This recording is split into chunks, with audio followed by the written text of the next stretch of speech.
and Israel, and finally humanitarian workers and international organization people. So it is extremely restricted in terms of number of people.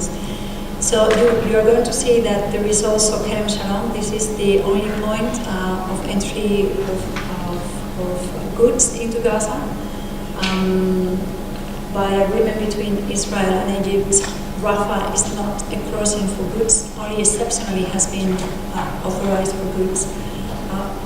And recently, for instance, it has been the case of the Qatari fuel that was allowed to go through Rafah, or in some occasions of the construction materials. All the rest of the crossings were closed when the war was established.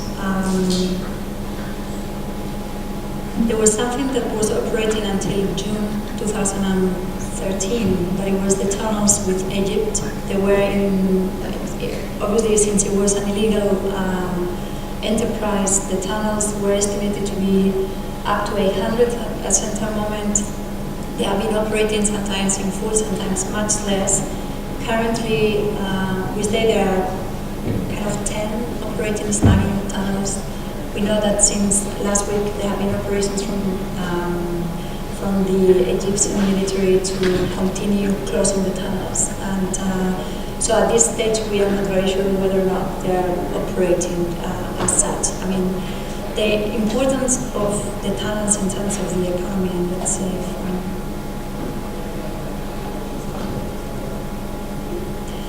has been that the amount of construction materials and people crossing into Egypt, it was absorbing much of the impact of actually the closures with Israel. There were, for instance, as much as the double of materials going into the tunnels that were going into through the crossings in Erez. Let me see if I'm able to.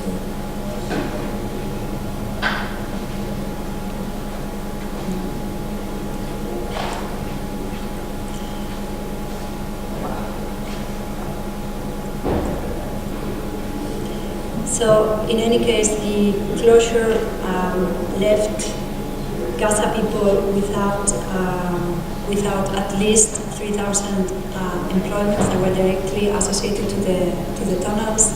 They were without the construction material and the fuel that was subsidized, coming also from Egypt, and this exacerbated the impact of the blockade that has been in place since 2007 in Gaza.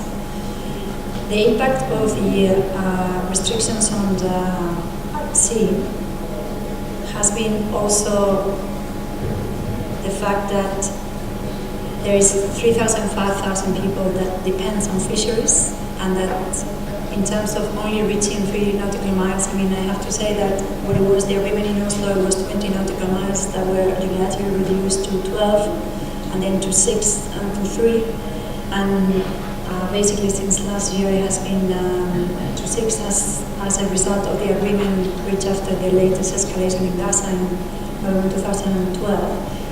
The impact is that the sardine, that is one of the catches that really keeps the Gaza economy alive, happens to be normally in the 9 nautical miles. So this is really having a huge impact in the economy of Gaza. So the access restricted area, it is this area that is in red next to the fence, and it coincides also with the arable land of Gaza, where all the greenhouses and the fruits and citrus used to be planted in Gaza. It's an area that the farmers cannot reach any longer.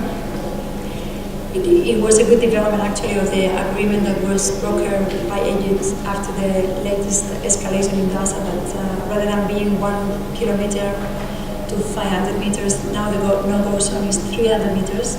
Therefore, it's allowing some reactivation of the economy. The big problem is that at this stage, the ability of Gazans to export outside of Gaza, it is extremely limited. There is only a few products, particularly strawberries, that are sent to Holland, and it's part of a cooperation project also with FAO. And it's also a herbal project that is being sent also to the West Bank and to European countries. The problem that Israel states is that they don't have the ability to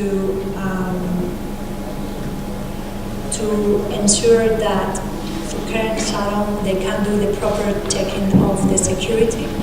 And there was a scanner donated by the government of Holland that was exactly aimed at addressing those security concerns. And to this, up to today, has not been in full capacity used by the Israeli government, alleging that there is not yet fully addressing the entire security concerns that they have from Gaza. So just to give you a sense that the Gaza situation now is characterized by an increased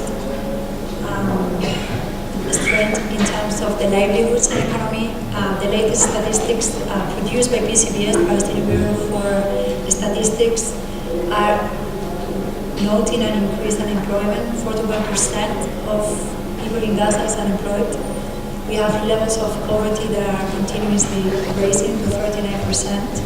57% of the people is fully insecure, and as a result, 80% of the 1.9 million people is receiving food security and have aid recipients, which is quite a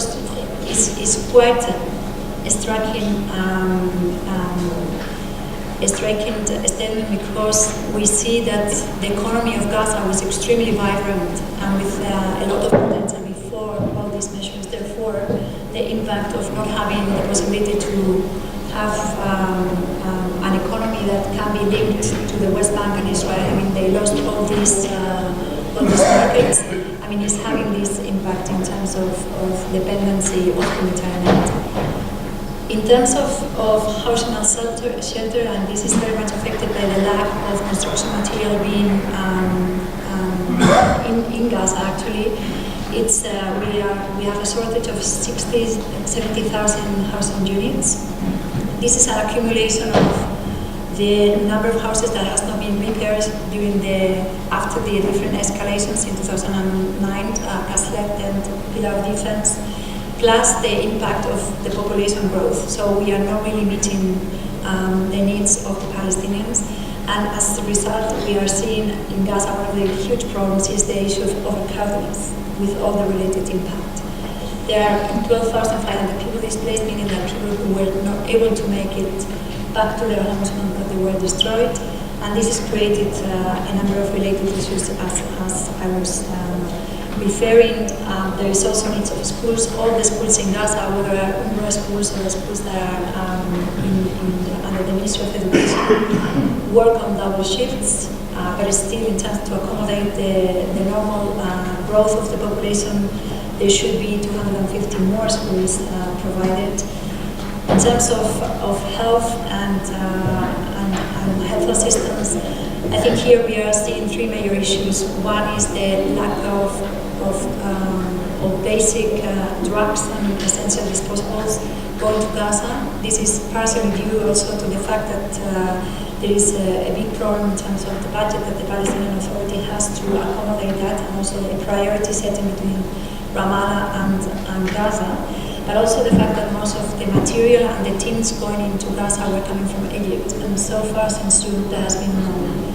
Just to provide you an illustration of how the current situation is affecting, normally in April last year, there were, in the month of April, there were 7,000 people going to Egypt for treatment. This will include very serious cases and cases of people that just follow normal treatment. In the month of April 2014, only 7 people managed to cross into Egypt. I mean, Rafah crossing has been extremely tight in terms of their opening hours and the days, which has been having a great impact in terms of the health sector. And the electricity cuts, I mean, the Gaza power plant is extremely, is always on the verge of being running out of fuel. We have now one of these big cases of shortage of fuel. And the implication of that is that the basic health clinics, the basic sewage and wash systems in Gaza cannot operate. They have to run out of their own generators and their own reserves of fuel, and this is back to the point I was making before. The availability of resources by the line ministers to really cope with these fuel shortages. Qatar has been for a while providing that support, but it's running out of this support. Okay. So we are trying to see as in dialogue with Ramallah how it could be made possible to continue providing fuel for Gaza, particularly for these life critical sectors. And then the last point is about physical insecurity. Even if the latest strikes were targeting, according to Israeli military targets, there is always collateral damages that affect civilians, and not just civilian infrastructure, but also civilian lives. And there have been casualties, killing people and people tragically injured. The issue that we have been raising, and this has been very much part of the work of the Office of the High Commissioner of Human Rights and the human rights groups, is to point to the total impunity. There have been no cases that have been followed really in terms of the tribunal. The few cases that have been made to the tribunal after pillar of the offense, they were considered not accepted because there were no grounds that actually was a disproportionate use of force. That were the grounds that were trying to be used. So in general in Gaza we are seeing a situation that has been really deteriorating over the last year with the situation in Egypt, the total closure of people because the natural expansion towards Egypt have been severely affected for the situation right now. And the blockade from Israel has been really even made more tight, which is really increasing the needs in Gaza. So as I mentioned, there are 80% of people receiving aid. So we walk to the West Bank. There is a much bigger territory. There are 2.7 million Palestinians living in the West Bank. So we have to look into the division of the land after Oslo, because that changed also the way in which the whole land was administered. So as you know, Oslo in 1993-94 established areas A and B. There are 40% of the West Bank that correspond to the built-up areas in most of the cities, and the areas in the West Bank are really located into these areas. Then Area C, this is under the administrative and security control of the Palestinian Authority, the Palestinian government. Area C of the West Bank.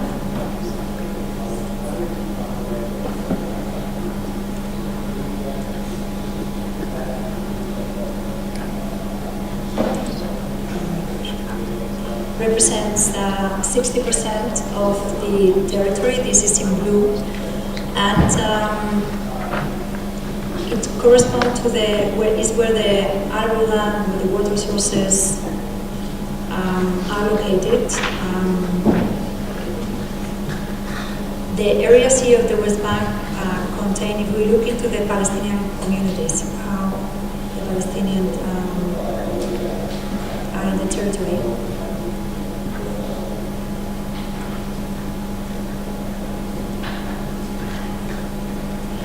So you can see that the density of population obviously represents the big cities and the built-up areas in areas B and A and B.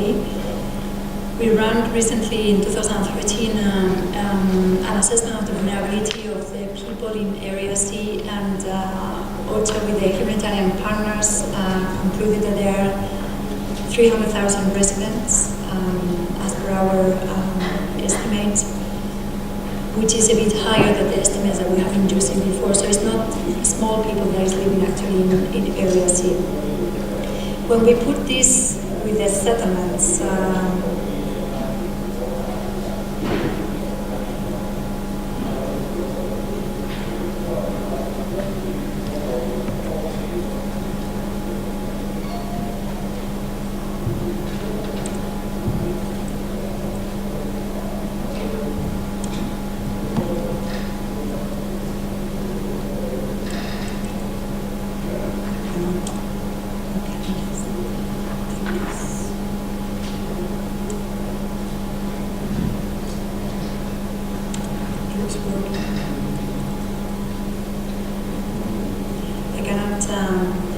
I mean, I cannot, for some reason, I cannot run the presentation as it should be.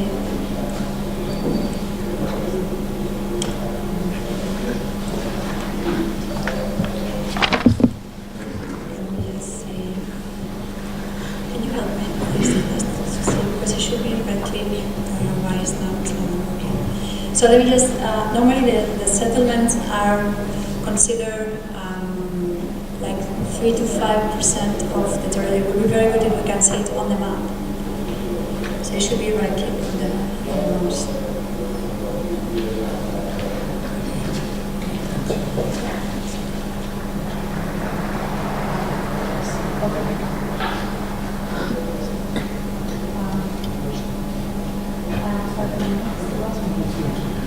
Okay, so let me just go with that. I'm sorry for the problem with the presentation, but basically what we wanted to show on the map is that one element that normally is in discussion is the presence of the settlements. There is more or less 500 settlements in the West Bank, so you managed to get into.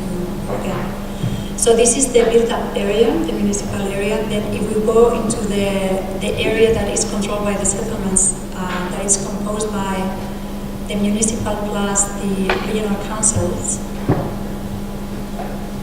What do you think this? Okay. So it is more or less 40% of the 60% of the West Bank. So it is really leaving the rest of the land. It is really left for the Palestinians. But even though the planning process implies that they have to go through an approval by the Israeli administration, and which means that in general the West Bank is off limits for Palestinians. A recent report by the World Bank established that if all the restrictions were lifted from the West Bank, the Palestinian economy could increase 30% in its GDP. If all the land use and the economic potential of the West Bank were to be used by the Palestinian communities. As it is right now, it is severely limited. So if we add to this, okay, the natural reserves, the closures and the military zones, this is the reality of Palestinians today in terms of their access to land, access to livelihood, service and health, and basic education is severely affected. So two areas that we follow very much as humanitarians is the impact of settler violence.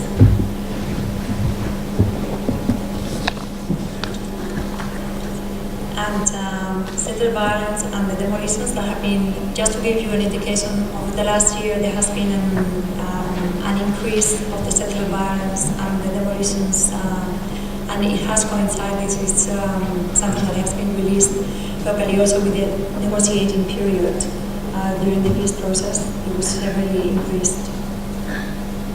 And maybe just to put a particular case of concern that we are following now in the humanitarian community is the situation of areas of E1 that is near Jerusalem.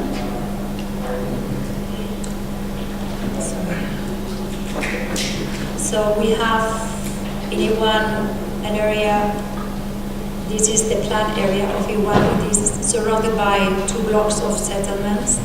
We have 208,000 Bedouin communities located in this area that are to be, according to the Israelis, have to be relocated. As humanitarians, we consider this move to be contrary to international humanitarian law, and there has been quite a number of extensive opinions qualifying this as forcible transfer of populations. The relocation area has been identified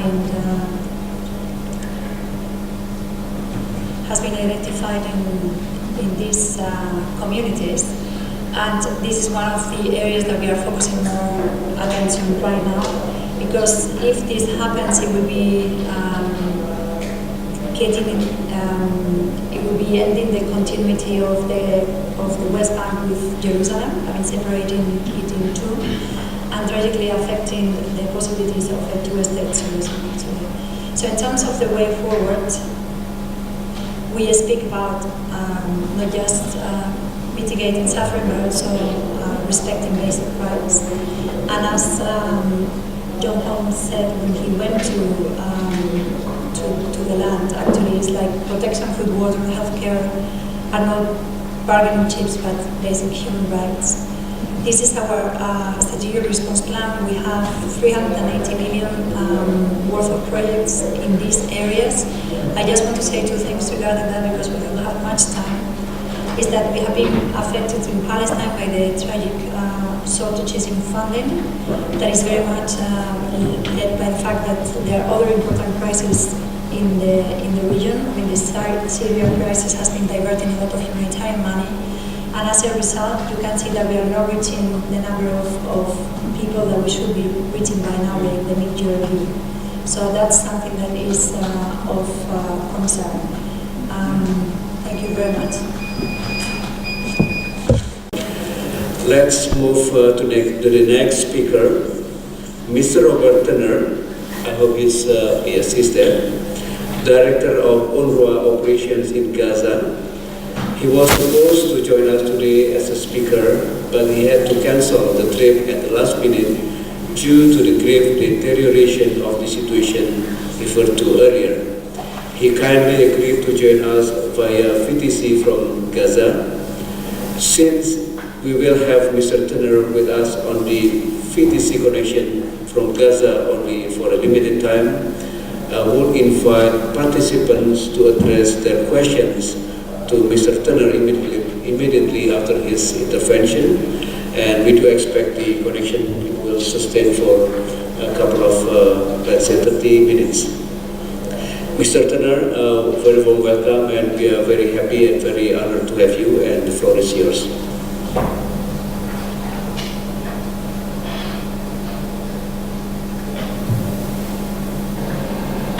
Thank you, Mr. Chairman, and again, apologies that I was not able to travel directly to Nairobi for the meeting. I appreciate this opportunity to address you by video.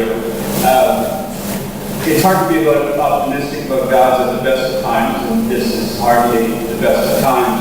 The focus of this is to be on environmental and economic sustainability. Given the recent events, I thought it would also be useful to give a short political update and security update on what's going on in Gaza now. Apologies if I repeat a little bit of what Marie-Jose spoke about. There is some overlap between the presentation and mine. In short, Gaza is not sustainable at the moment in any objective sense, not environmentally, particularly water, not economically because of the ongoing blockade, and not politically due to actions and inactions by all the relevant parties involved in Gaza. Environmental first, as the Gaza 2020 report issued by the United Nations Country Team in 2012 made very, very clear. In the medium term, Gaza is facing some very significant environmental challenges. The most serious of this is the availability of drinking water. At the moment, already less than 10% of the available water in Gaza is safe for drinking. That's becoming worse on a daily basis. Virtually all of the water utilized in Gaza comes from the coastal aquifer, which the United Nations Environment Program has said will be unusable within potentially just the next couple of years. This question alone, this issue alone calls into question Gaza's ability to be a livable place in only the next few years. Environmentally as well, 90,000 cubic meters per day or 33 million cubic meters per year of untreated and semi-treated sewage is being dumped directly into the Mediterranean. The power situation at the best of times is very dire. We have power on for 8 hours and off for 8 hours. That's when things are good. For 3 months near the end of 2013, when the local power plant was down, power was off for 12 to 16 hours at a time. It's precarious right now. The power plant is operating day to day due to unavailability of workable fuel. Now, there are solutions to these problems, particularly the power solution, which is purchased more regionally, more from Israel and more from the regional grid, if the political will existed to do that. And at the moment, that is lacking. Similar to water, water situation can be resolved, the answer is desalination or purchase more as a partial measure. The technology exists. Potentially the financial resources exist, but the political will does not exist at the moment by any of the parties to make this happen. The economy is now in its 8th year of blockade imposed by Israel. This has seen effectively the destruction of the job and wealth creating components of the economy, which is now almost exclusively demand driven. That in the year 2000, 1999, when the economy was last operating in a more or less normal capacity, there was a healthy mix of components. So you had agriculture, you had public service, construction, light manufacturing, food processing, textile work. Those wealth and job generating components of the sector have effectively been destroyed. And it's not because the blockade creates shortage. You can go to the shops and buy goods. The problem is the blockade does not allow access to markets, so people are not allowed to sell their wares. Now, this is strictly a policy decision on the part of the Israeli government. For example, if a farmer in Gaza can find a customer for their tomatoes in Nairobi, or in Rome, or in Amsterdam, they are able to take those tomatoes, transport them out of Gaza, and transport them to the most sensitive sites in Israel, either to the Ashdod port or to the Ben Gurion airport. And from there, they can then be transported to the market. That same farmer cannot sell those tomatoes in Nablus or in Ramallah. There is no security logic to that restriction. It's simply policy on the part of the Israeli government. The worst effects of the blockade were somewhat mitigated by the illegal tunnel trade with Egypt. This was necessary for two reasons. One, it allowed cheaper goods to come in from Egypt, particularly fuel, because it is subsidized in Egypt. But more importantly, construction material for the private sector, which is not allowed to come from Israel, came through the tunnels. And these tunnels were industrial in nature, so approximately 7,500 metric tons of construction material came through the tunnels on a daily basis. And that was what provided the supply for the local market. Since those tunnels closed, we've seen dramatic inflation and unemployment, particularly because the construction sector was effectively shut down, except for some international projects. So we've seen unemployment go from 28% in the middle of last year to over 41% now. And that's certainly an underrepresentation of the unemployment rate. And it would have gone up again during this quarter. We have GDP per capita in Gaza that's lower than it was in 1994. In UNRWA alone, our food assistance program has had to expand from about 80,000 participants or beneficiaries in 2000 to over 830,000 beneficiaries today. And that is all because of the unemployment, poverty, and food insecurity that have been driven by the blockade. We are approaching now, just UNRWA, solely cash assistance and food assistance in Gaza since the year 2000, $1 billion spent just on those two programs. So Gaza has been literally kept alive by international assistance for the last decade. Year on year, it becomes more and more difficult to sustain these programs, to raise these funds. Our food assistance program, which is now providing food to, say, 830,000 people, which is about half of the entire population, and 2 out of every 3 refugees, is at threat because we don't have this funding yet to sustain it through this year. We've already had to suspend the school feeding program that provided 1 meal per day for the 230,000 children in the schools that UNRWA operates, a program that we would like to be able to bring back. Now, given recent events, I thought it may be useful to spend a few minutes on the current context, both political and security. The situation in Gaza right now is really, you can draw a line directly from the events last year, a year ago in Egypt, particularly the closure of the tunnels. And please don't interpret this as any kind of call for the tunnels. tunnels to reopen. But the circumstances we find ourselves in right now, you can draw a direct line from the events of a year ago. The tunnel trade provided the revenue by which Hamas was able to operate. All of their budget, but a great deal of their budget came from taxing the importation through the tunnels. Without that resource, the de facto government run by Hamas was unable to pay its bills. It has paid, for example, only partial salaries to the de facto government employees since last August, and no salaries since March of this year. They needed a way out of the responsibility of governing because of their lack of ability to pay, and that led them to vigorously pursue a reconciliation deal with the Palestinian Authority in Rafah. That agreement was signed on the 23rd of April, and then the National Consensus Government was formed on the 2nd of June. 4 ministers currently in Gaza were unable to leave because Israelis are not allowed to travel, and the rest of Ramallah were unable to visit Gaza for the same reason. The situation here is, at best, extremely precarious at the moment. And the political change is irreversible in the sense that the de facto authorities, the Hamas movement, are not in a position to be able to reassume governing power because the same context that led them to give up power still exists, which is they don't have the revenue to pay their bills. So what we're facing now in Gaza at the moment is effectively a governance vacuum. The National Consensus Government, while it has a cabinet, has not assumed in a meaningful way the levers of power in Gaza. There's little or no communication between the ministers and the governing structure that Hamas left in Gaza.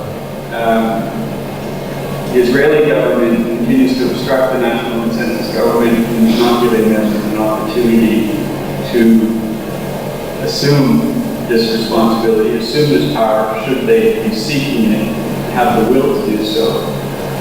But the only alternative to the Palestinian Authority and the National Consensus Government effectively taking over power in Gaza is chaos, is a breakdown in law and order, and likely conflict. The events of last night, I think, are only one example or one demonstration of what we're likely to see over the coming days, where we have a large number of rockets, which the UN has on many occasions condemned, and also subsequently a large number of incoming airstrikes by the Israeli security forces. That's the external component, but we also have a very dangerous internal component. Because of the 42,000 civil servants from the de facto government have not received salaries for 3 months, and we now are into the holy month of Ramadan, there is a great deal of frustration and anger amongst those people. Tomorrow is to be the 1-month anniversary of the naming of the National Consensus Government, and beginning of next week, the Palestinian Authority will pay their salaries to their staff, and it's unclear that they'll be allowed to do so. There is a very narrow path that could keep stable. Some of that require immediate actions that seem unlikely to be taken, particularly that de facto government employees would receive, if not salary, at least some kind of financial assistance, which to date has not happened. And that there would be some dividends provided, hopefully that there would be some jobs created, the utility situation hopefully improve. And longer term, that there would be civil service reform and also security sector reform, which are prerequisites to stability, both politically and security in Gaza. At the moment, there seems to be little likelihood that that very narrow path, should it exist, is going to be walked. If it is not, and stability breaks down, as seems a more likely scenario at the moment, we will probably end up in a conflict situation between Gaza and the Israeli forces. This could come about directly as a result of escalation by one or both sides, or it could come about as a byproduct of civil unrest in Gaza, which seems increasingly likely as the days go by. But either way, if we do not see actions by Hamas, by the Palestinian Authority, by the Israelis, to change the direction, the trajectory of where Gaza is going, then very likely the events of last night are only a very small taste of what we're likely to see in the coming days and weeks. And as is usual, it will be the civilian population of Gaza that will pay the highest price for these political decisions and these political actions. And I apologize if that's a bit off topic, but I think it's given the urgency of the situation in Gaza at the moment, I thought it would be useful to have this brief conversation. I know we don't have a great deal of time, so I will stop there, and Mr. Chairman, Mr. Green will open up the questions.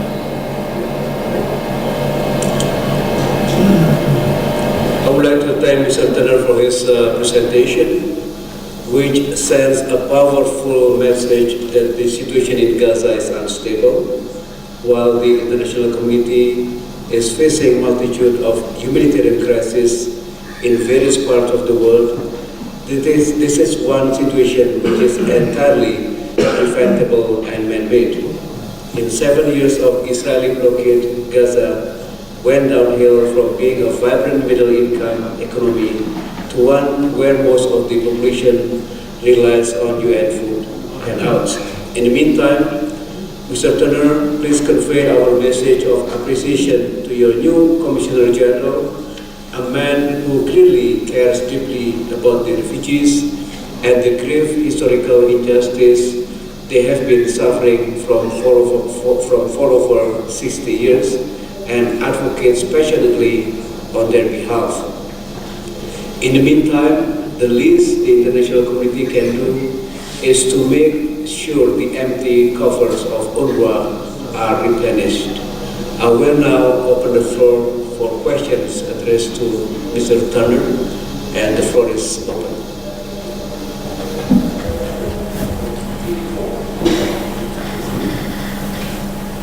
Yes, I recognize distinguished Ambassador Machia Kamau of Kenya. The floor is yours. Thank you very much. And it's very good to see you there, Ambassador. I just want to know from Mr. Turner, I mean, this situation that he describes has been continually deteriorating for a very long time. And sometimes when situations deteriorate for a long time, we get the sense that maybe the situation is not really as bad as it appears to be, or that it really can't get much worse. So the first question I wanted to know is how significantly different is the situation you describe now from, say, a year ago? And what are the main characteristics of that difference in humanitarian terms? And secondly, could you give us a sense of what would be the 2 or 3 most important steps that you would take to turn the situation around? What do you think needs to happen, not just in a humanitarian sense, but in the broad sense, to turn the situation on the ground around? Because clearly it can't go on like this forever. Thank you. Thank you, Ambassador. Yes, I recognize, could you kindly identify yourself? Yeah, thanks, Chair. I'm Bongani Masuku from South Africa, from the Congress of South African Trade Unions. First and foremost, I wanted to check if, from the point of view of the presentation, is this just a humanitarian crisis or it's a political crisis? Because if it's a humanitarian crisis, then it means that we must provide more and more humanitarian assistance. But the more we provide humanitarian assistance, the more it degenerates. So are we forever going to hope that a humanitarian solution will... I'm not saying we must underestimate the importance of immediate humanitarian needs, but there's a bigger solution that's needed, and it's to confront the problem. I fail to understand how we allow the European Union and the United States to hold the whole world at ransom by supporting Israel deliberately, and we're afraid to call the problem a problem. So I would like us to know whether within the humanitarian solution in the next 10 years, if it's escalated at this level, where will we be? That's the first one. The second issue that I wanted to raise is with regard to the fact that what is the most viable, effective form of solution or intervention that will be able to change things around? We know that the experience of South Africa was that there is nothing called the change of heart from those who do such things. I've never seen it. In South Africa, it was because there was sanction and a combination of other means that forced the apartheid regime to collapse. Do we hope that in Israel there will be change by merely appealing to the good heart of the Israelis and the United States friends? Or we think we must do something decisive? Are we hopeless? Is there anything we can do, or we are going to endlessly be lamenting in such forums about the situation we face? If there is nothing we can do, maybe let's say so that we don't waste time for the Palestinian people and raise hopes that we cannot be able to do anything, because Israel and the United States seem to be ruled and law unto themselves. Thank you very much. Thank you very much. I recognize Mr. Mutasan Agab. The floor is yours. Hello, thank you for this presentation. I have two questions. The first question is related to the public employees of the previous government. Will these employees be recognized as public sector employees in the new consensus government? And if not, then that can have some political ramifications and they can be serious. So what is the latest thinking of how to overcome that problem? That's my first question. The second question is related to the security situation. The security is critical in Gaza because security incidents can create major political and military confrontations. So the new government of the national consensus government does not control security in Gaza, at least not so far. And Gaza is full of arms and full of armed groups. How can the international community help the new government control the security situation? Thanks. Good. Any other delegation? Yes, Mr. Riyad Mansour of Palestine. It's good to see you, Mr. Turner. And also, thank you very much for that briefing. Of course, it is a very somber message that you send to us from the southern part of our homeland, the Gaza Strip. I just want to convey to you, on behalf of our leadership and our people, our gratitude for a great job that you and your team, the employees of UNRWA and other employees and of the different UN agencies, in carrying in a heroic way your mandate in a very difficult situation, almost next to an impossible situation. We appreciate that, and not only we give you all the support that we have, but also we call on the international community to provide, particularly to UNRWA, all the needs that they ask for, whether in funding or emergency funding, and in terms of political support. What we need in Gaza is a political will to lift the blockade. That would be a significant step in the direction of trying to deal with all of the wounds and the different aspects of the tragedy of our people in the Gaza Strip.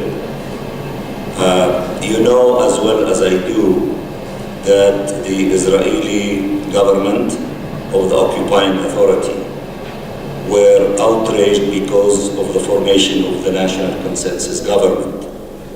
And from the first moment we've decided to do that in response to the national mood and the national interest of our people to put an end to the division and the split and to have national unity of the two parts of our homeland and the two parts of our political system. The Israeli occupying authorities started doing everything possible, politically, diplomatically, and on the ground in order to wreck this national consensus government and to destroy it. And I think that we see manifestation of that for the last few weeks and in these days, and as you correctly pointed out, as we move forward. There are tremendous amount of challenges facing us. We should try to put this new government in place to carry its functions in spite of the huge challenges facing us there. My understanding that the government in their weekly meeting today requested all of the national authority employees to practice, to go back to their jobs, and for the different ministries to function in Gaza in accordance with their responsibilities and mandates. We know that we are facing tremendous amount of challenges, including all employees that were hired after the division in the Gaza Strip, and financial responsibilities to deal with all these issues. These are very complicated challenges before us. These challenges are compounding the problems that we are going through.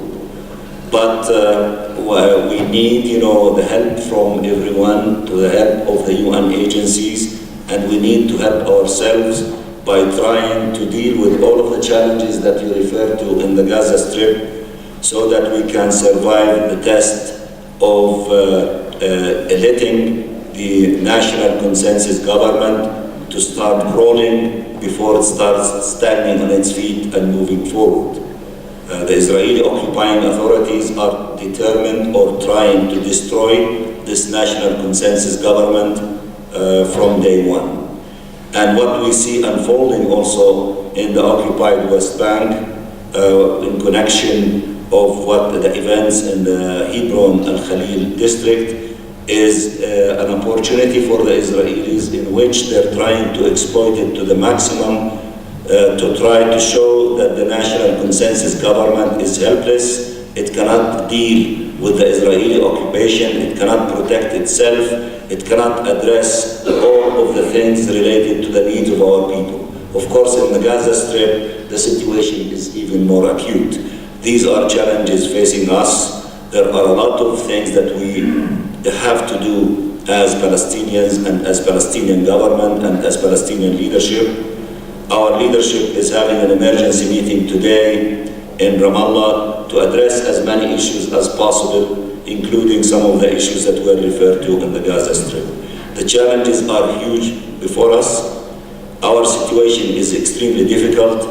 Even the lady who spoke before with regard to OCHA, you see that the huge amount of challenges that are facing us, and in spite of these challenges, we are asked to provide for our people under these conditions. It's almost an impossible task, very difficult task, but I am sure with the resiliency of the Palestinian people, with the steadfastness of our people in our homeland, and with the support of the international community, we will be able to face these challenges. We are not going to be broken because of these challenges and this onslaught that Israel is unleashing against us. But I cannot say that it is an easy situation. It is a very difficult situation. I hope things do not break down in Gaza.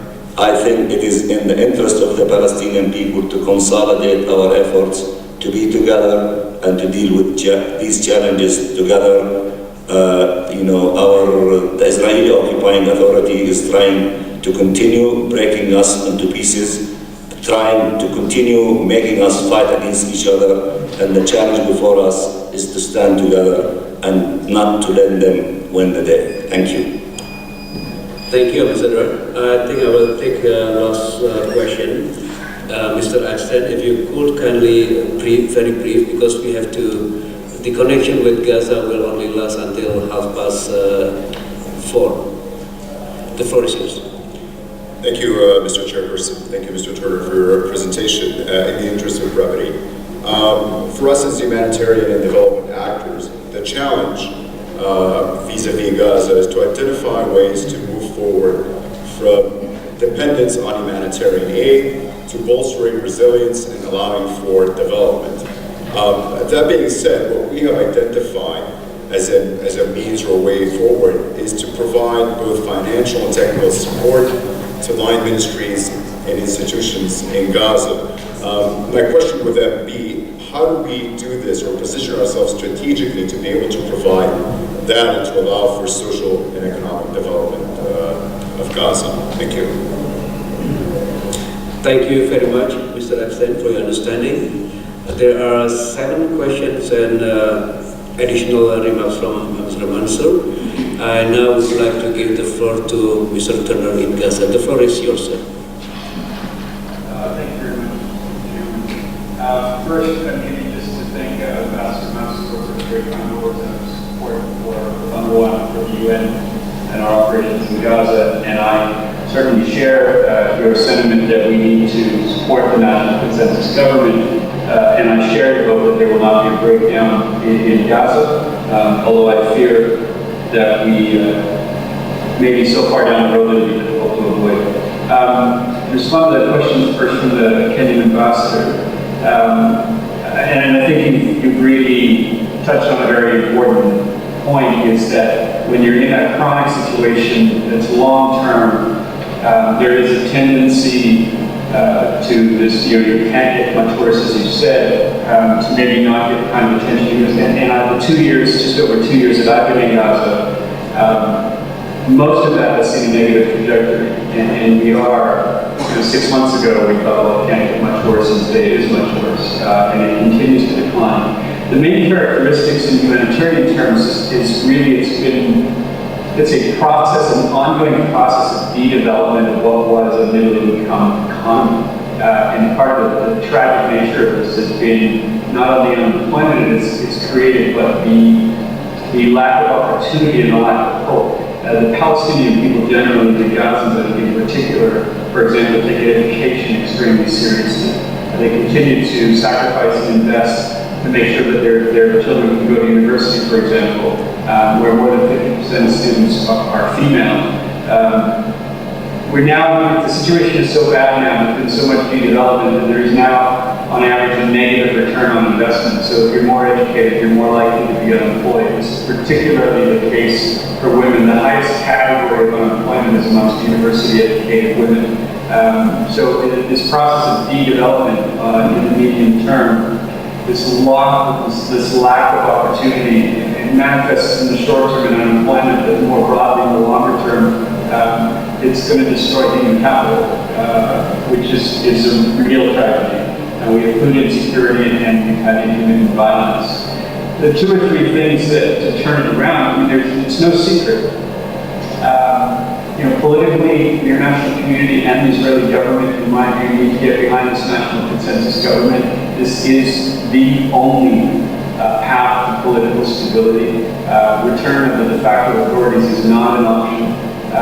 If it's not going to be the de facto government, or if it's not going to be the national consensus government and the Palestinian Authority governing Gaza, the alternative is the Israelis physically returning and administering the place themselves, and certainly I don't think they want that, and certainly the people of Gaza don't want that. So one thing is to support this government. And the next is there needs to be employment opportunities, and the only way that's going to happen in a meaningful way is if Gazans are allowed access to markets and if they're allowed some freedom of movement for people and goods.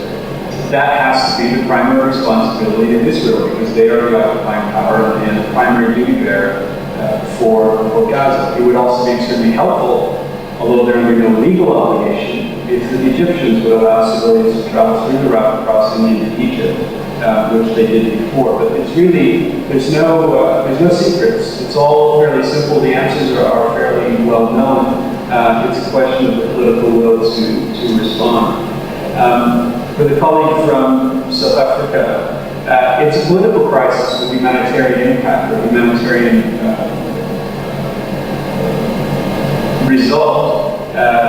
What we've been doing to some extent, fully recognized, is that we continue to subsidize the occupation. We've been subsidizing the blockade with the tax dollars, primarily the American citizens and European member state citizens.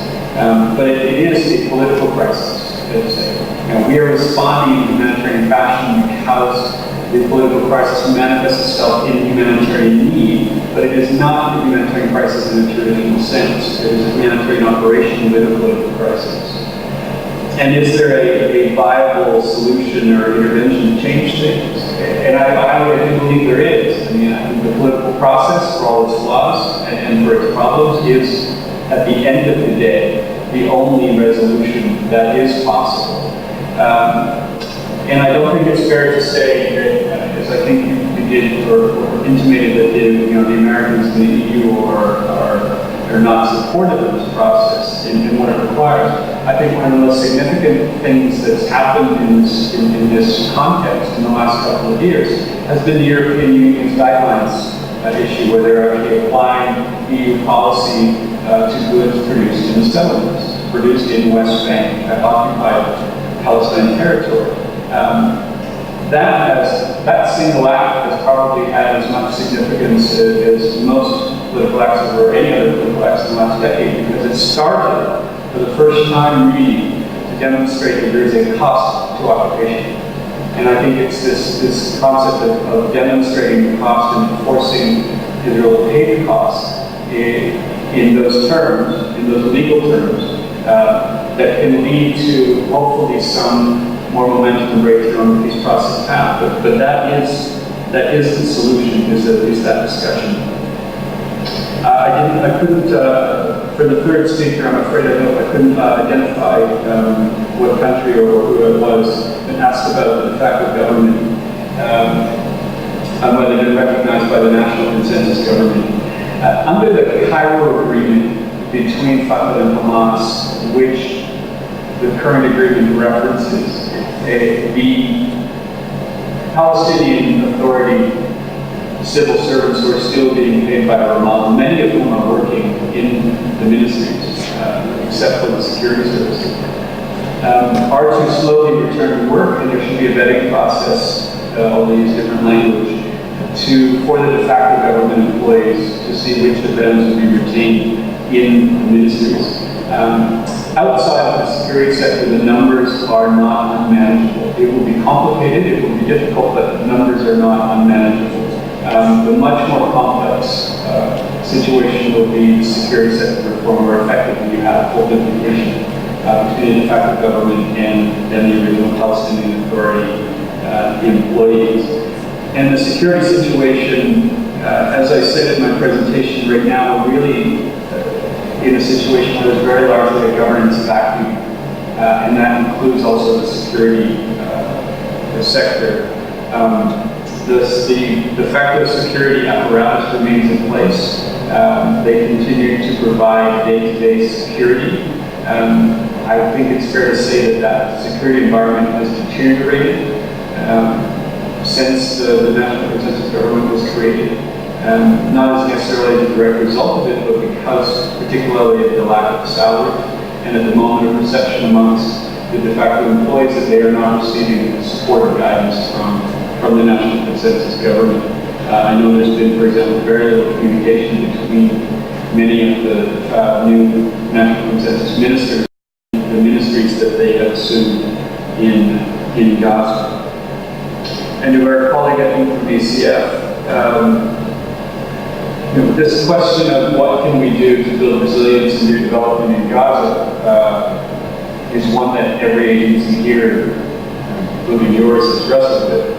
And to be frank, there's nothing much we can do except on the margins. When you have no access to markets, what do you train people to do? What kind of development interventions do you support? What kind of products do you try to produce when you cannot sell them to your market? There are some things that we know on the margin. For example, we have a project to bring software development opportunities to Gaza, because the IT sector, software particularly, call centers, etc., are part of an industry that is not as impacted by the blockade, because if you have an internet connection, you can operate. But as far as traditional development, private sector development, creating jobs, creating income-generating opportunities, without access to the market, there are some things that can be done, but certainly not on the kind kind of scale that we require to make a significant, sustainable change to the economic environment.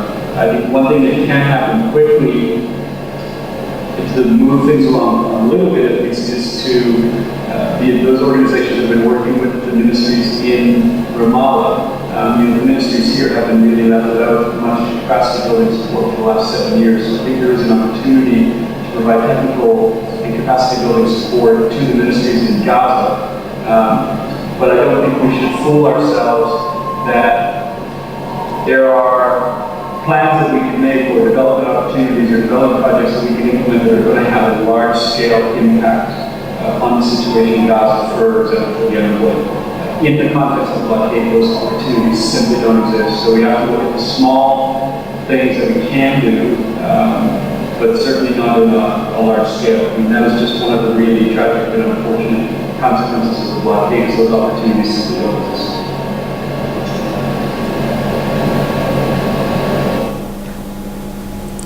Mr. Tanner, I think once again I would like to thank you again for joining us. There would have been more questions, but time prevents us to get further into taking more questions. Again, thank you very much for your important contribution to our discussion. We appreciate it. Our next speaker is Mr. Munir Claiborne, who is the representative of the ILO in Jerusalem. His UN career spans work at the UNDP Program of Assistance for the Palestinian people as the head of the governance unit, as well as program manager for the UN foreign teams. In his current capacity, he has been leading the portfolio of ILO decent work agenda in the occupied Palestinian territory. His expertise also covers the spectrum. First, I would love to thank the organizers for giving the ILO, International Labour Organization, the floor to contribute to this worthy seminar, because simply we think that employment is essential and the impact of the occupation can worst be seen when it comes to employment and employment opportunities for the young people and men. I added something there, which is it is not an easy time to be a young man or woman in the Palestinian labor market today. Rather, it's torturing, it's depressing, it's frustrating. It breaks the dreams and the hopes of the younger generation, men and women. Thanks to Maria and to Robert for paving the floor for me to present my case, starting with settlements. This map is a very depressing map. In the green side, on the very left side, it's historic Palestine. And on the very right side, it tells the sad story of the current geography and history of Palestine. Swiss cheese-like, and we're talking labor force, and I can hardly tackle the issue of labor force at the national level with this map showing that it's nothing but a Swiss cheese with so many holes, leaving nothing for the Palestinian people to live for, after, or from. Speaking of settlements, I will not elaborate on what Maria mentioned, but one sad statement I have to add is that what you see in this settlement construction is built by Palestinian workers. Palestinian workers, 110,000 of them, contributed to the construction of the State of Israel since 1967 onwards, increasingly after the Oslo Accords, under the peace accords and the negotiations that started then.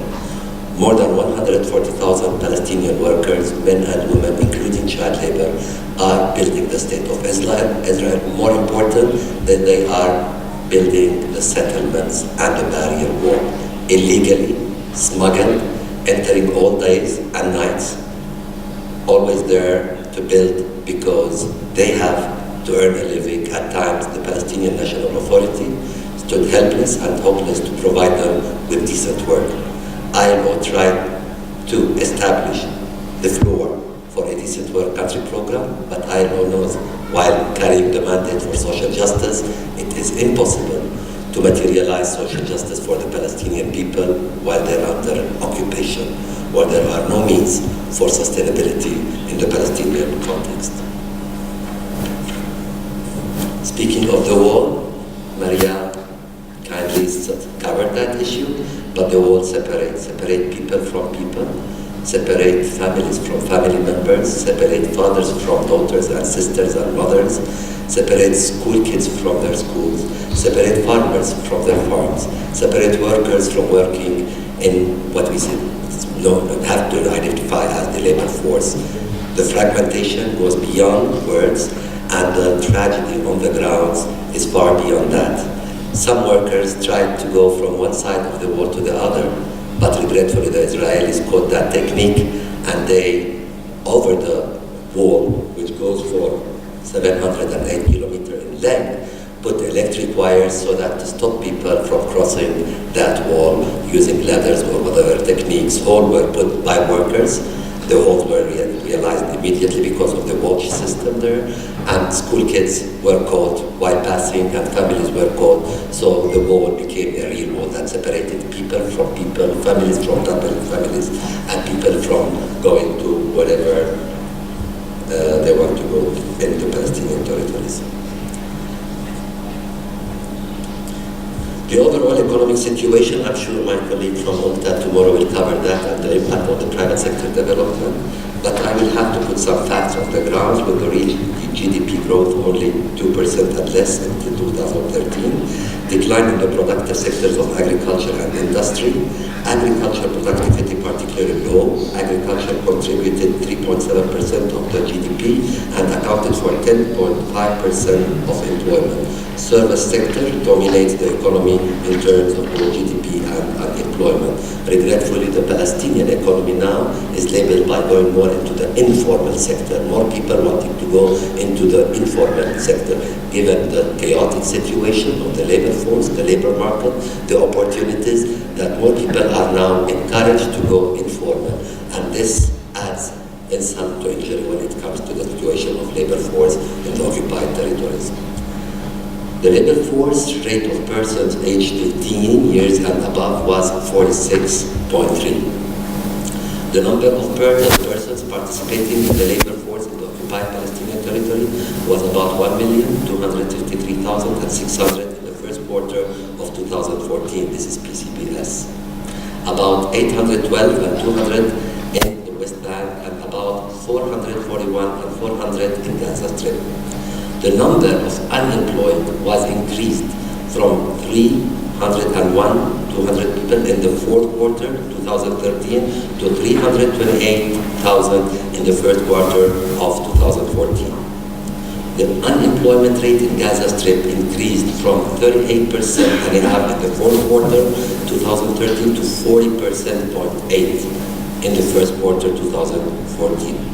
While it was at the same level in the West Bank at 18.2 in the same period.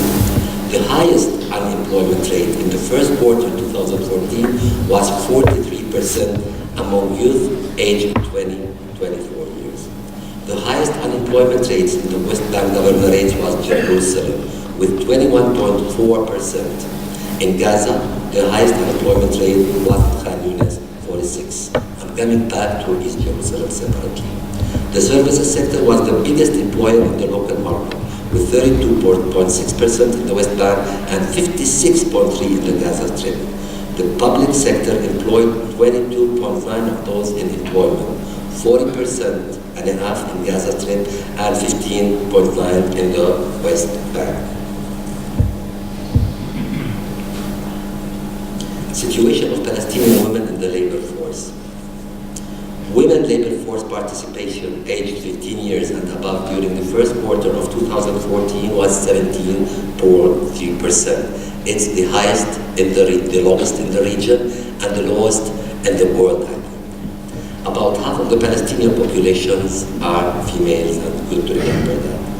Gender-based stereotypes of women's role and position in the workplace, pure employment opportunities for women and jobs mainly.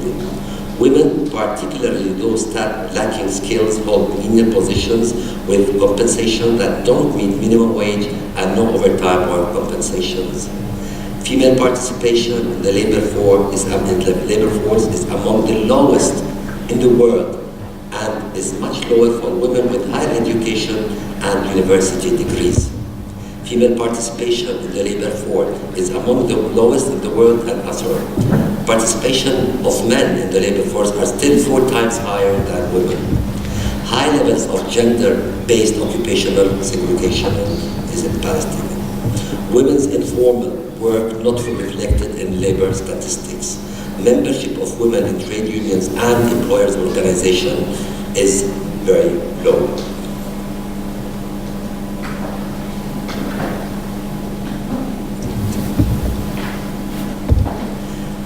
When we come to definition of youth for ILO, while in other contexts a youth is defined as a person aged between 15 and 24, the United Nations system, for example, for the purpose of our school-to-work transition survey, which we conducted in year 2013, and the other related reports, the upper age limit is 29 years of age. This recognizes the fact that some young people remain in education beyond the age 24 and allows the opportunity to capture more information on the post-graduation employment experiences of young people. 70% of the Palestinian population is under age of 30. 49% of young men aged 15-24 participated in the labor force compared to 8.8% of young women. Unemployment rate of young men was 36.9%, while for women 64.7%. Youth unemployment rates in Palestine are among the highest in the region, particularly for young women, and long-term unemployment affects more than half of unemployed youth. While unemployment may be higher among the better educated, the results clearly show that investing in education brings positive returns to youth in terms of wages and access to better jobs. So, here I'm not watching this. Okay. Youth employment in the occupied Palestinian territory. The youth labor force participation rate is very low at 38.5% and reflects a wide gender gap, 61.8% for young men compared to 15.6% for young women. 42% of young males are working and only 7.1% of young females. With a strong majority in paid employment, it appears that self-employment is not an attractive option for most youth. Poor quality of employment is a concern that impacts on the capacity of the youth and the territory to make the most of their economic potential. The youth labor market in the occupied Palestinian territory is profoundly influenced by gender issues. Actually, this is a very recent survey that ILO did with the Palestinian Central Bureau of Statistics. I will leave this visualized data poster for you, but going through the details of the data in it, it's very depressing, even for the policymakers at the Ministry of Labor, Ministries of Education and Higher Education, even for the PCBS. This information revealed dramatic, disastrous data on the situation of youth moving from school to work.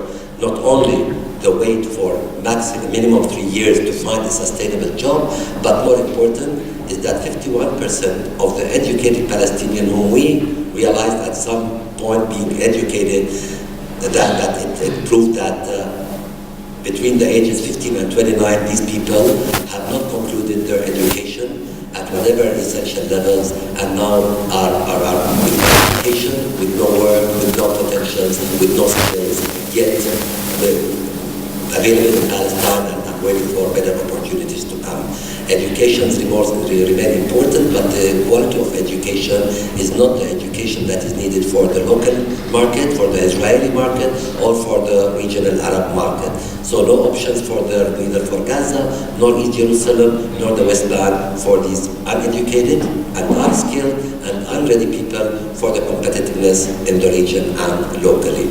The higher education is producing graduates 40 to 45,000 a year, while the capacity of the market is not capable of taking 10% of that, and no more private sector, no more civil servants have the capacity to absorb these graduates, ending up doing nothing, hopeless, helpless, waiting for immigration or waiting for a miracle to happen. Situation in Gaza is no better. Food insecurity 60%, 80% of the population rely on humanitarian aid, unemployment rose due to the closure of the tunnel economy, 34.8% for men and 53.5% for women. Youth unemployment in Gaza was 51.8% for young men and 86.3% for young women. Despite positive developments in the official educational system, young Palestinians still face difficult labor market transitions. Unemployment among youth is a major national concern, but it is also important to consider the quality of work made available to the people.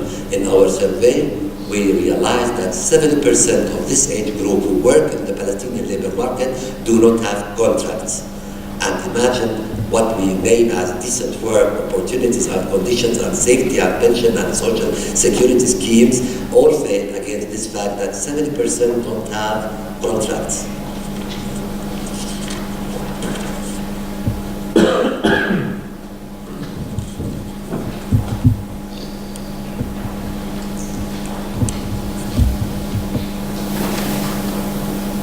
We go on Gaza. Gaza productive capacity is diminished by restrictions on access to its agricultural land and drinking water, in addition to restriction on imports. 35% of Gaza agricultural land is buffer zone. Fishing limits were extended in March 2013 from 3 to 6 nautical miles, still far from the 12 nautical miles negotiated in 2002. And energy and water shortage is one of the main problems related in Gaza. Gazans receive as little as 8 hours of electricity per day. No fewer than 30% of households only receive running water for 6 to 8 hours once every 4 days. Over 90% of the water extracted from Gaza aquifer is deemed unsafe for human consumption.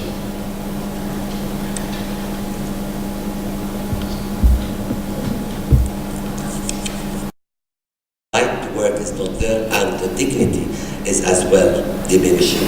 People go and build a settlement and build the walls because they need bread and butter for their kids. They go smuggled, they go through brokers from both sides, Palestinians and Israelis, with no securities, with no contracts, particularly in settlements. It's no any labor law governing these people. More than 80,000 Palestinian workers go on a daily basis back and forth to the Israeli settlements, including women and children.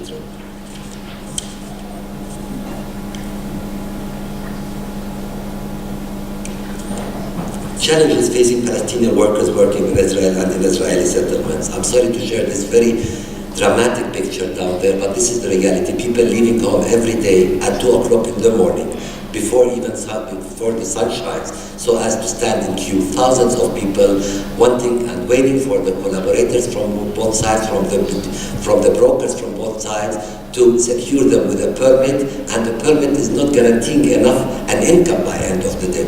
A permit takes you into the settlement. A permit is only for security, but the employer you don't know, the broker you don't know. It's mobile system, it's telecommunication, back and forth. The brokers are unidentified, but they take their commission beforehand.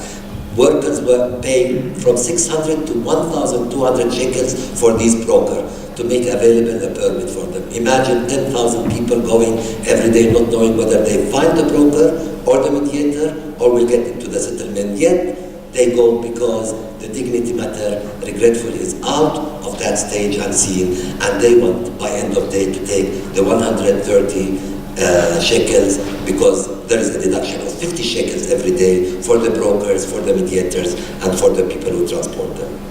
Challenges facing Palestinian workers: Israeli occupation of more than 60% of West Bank and imposition of movement barriers make mobility of workers difficult within the territory. A taxi driver that would usually take 10 shekels to transfer people from one side to other take 80 shekels from the workers because they abuse them. The whole system is abusive enough because there is no regulatory body and nobody can stop these people from earning their bread and butter. The Israeli war erected in the territory has confiscated large parts of agricultural areas and natural resources in the West Bank. People who used to be farmers are no more farmers. They're more willing to work in a settlement because even if they go back to work in their farms, their products are never sellable. The settlers will buy their products and sell them as products of the settlement. And they sell them at a cost price and less. But they farm, they did what they have to do, but the Israeli conditions of movement and back-to-back trades stopped them from marketing and selling their products. Border controls by the Palestinian National Authority and Israeli restrictions on the passage of tradable goods.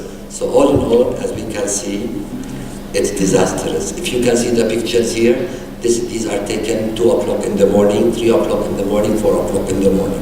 Thousands and tens of thousands of Palestinian workers, men and women, are passing these passages and are waiting for something called bread and butter for the day, never guaranteed of success, but they go on daily basis and stand in line. Employment in Israel and Israeli settlements of the West Bank provide some jobs for Palestinian youth as well. However, the youth, especially for the date collection, for the strawberry and cherry collection, because they need smooth hands, so they take in young children. And now is the time for the settlements to absorb all the capacity of the people on summer vacation. There is a huge, massive child labor in the Israeli settlement, especially in the Jordan Valley. They abuse the young people and they take them out of their summer camps and recreation and Ramadan holidays and celebrations to work in Israel for less than the minimum wage price, and this is labor abuse. Working conditions in Israel for young Palestinians have deteriorated, with many workers taking up informal jobs. The informal jobs is the norm now in Palestine.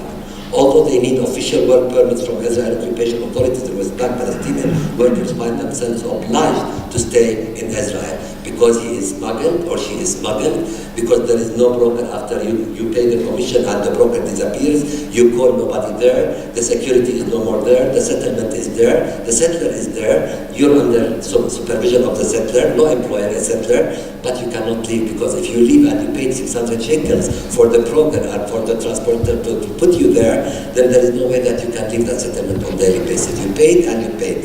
At least earn the 600 shekels you paid for the commission. So they end up sleeping like pigs in the wilderness there in the settlements with no protection, with no whatsoever. And often it's the case that they are beaten and unidentified by the employers because there are no employers. There is no meet an employer. So you don't employ you. You don't have a contract, but you end up, if he gives you the money, thank God for that. If not, he will kick you out or beat you till whatever and then put you on the borderline to be taken by a taxi driver. Child and persons with disabilities is part of our ILO's mandate and supervision as well, and part of the labor force, regretfully, in Palestine. In 2004, an estimated 3.1% of Palestinian children aged 5 to 17 years of age were working children, 56.2% being classified as child laborers. This figure has further increased to 4.1% by 2014, again, according to an ILO very recent survey. And today, an estimated 32,000 children aged 10 to 17 work either as unpaid family workers, including 98% of girls, or wage and self-employed workers. This is before the summer vacations. Now, during the summer vacation and holidays, this will double for the seasonal thing. And kids become as workers because there is no other income for the house except to rely on whoever can bring money to the household. The majority of child labor in the occupied Palestinian territory is in agriculture, 38.5%, and this trend has been consistent throughout the years, now include to its settlements and working in Israel, even in East Jerusalem.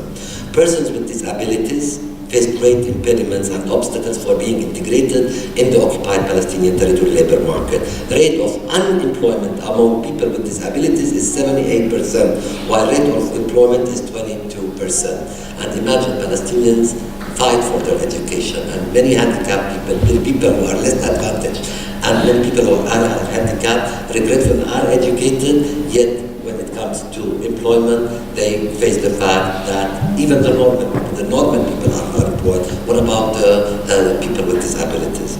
Most of employment opportunities are short-term project-based and are linked with NGOs. Women with disabilities suffer even more from obstacles concerning accessibility to the labor market. These obstacles are related to gender-based attitudes, traditions and customs, low wages, unequal opportunity, rate of unemployment among women with disability goes as high as 73%. Child labor, at worst, pictures from Palestine. Challenges in the labor market in the occupied East Jerusalem. Myself, I'm a Jerusalemite originally. I'm a citizenless person. I'm privileged to work for the United Nations for more than 20 years, but I'm a citizenless East Jerusalemite person. I'm not a Palestinian, not having a Palestinian passport. I'm very well educated according to the criteria of education in my own town, East Jerusalem. I'm not having a Jordanian passport. All I have, for me, as a citizenship is a travel document from both the Jordanians and Israel to let me come here. Otherwise, as 280,000 other people, Jerusalemites, we are the citizens of non-citizens with Jerusalem.